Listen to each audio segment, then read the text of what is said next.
Ladies and gentlemen, welcome back to another Gear Pro 101. My name is Sergio, coming to you live from Eberlestock HQ from one of our many gear rooms. Today we're answering a very relevant question from Christian. Thank you, Christian, for the question. We are going over what are the differences between the new V2 vapors and the older Gen 1 vapors.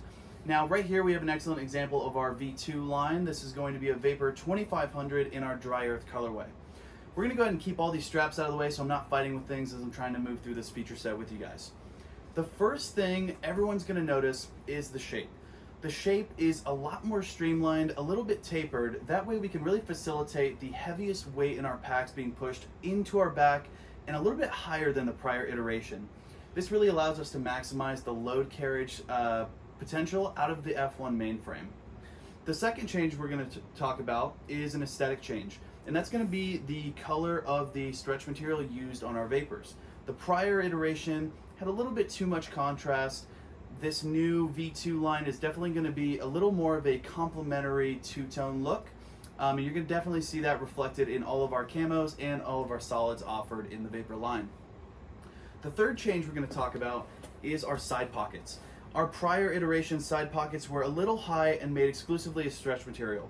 While they retained items excellent, they were lacking versatility. So we went ahead and shortened them and added a shot cord closure. And we also went ahead and added a 50-50 split of nylon ripstop to stretch material. That way we're retaining all the ruggedness that everyone's come to know and love from the Vapor series.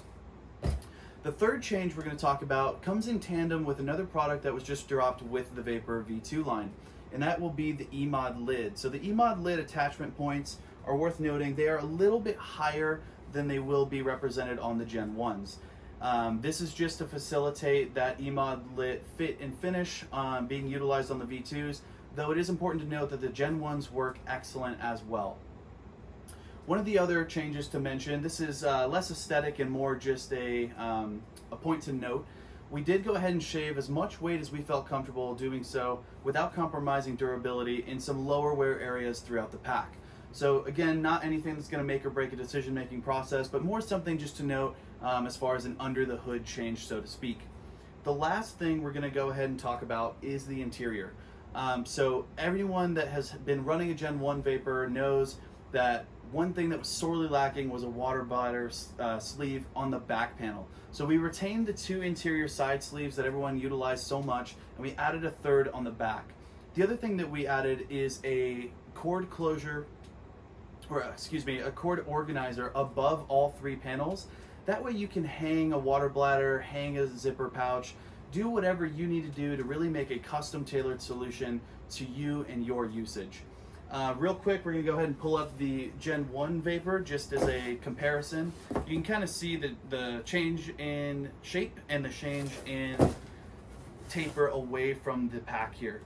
So again, if you have any questions that deserve a video explanation, feel free to email in to customer service@eberlestock.com.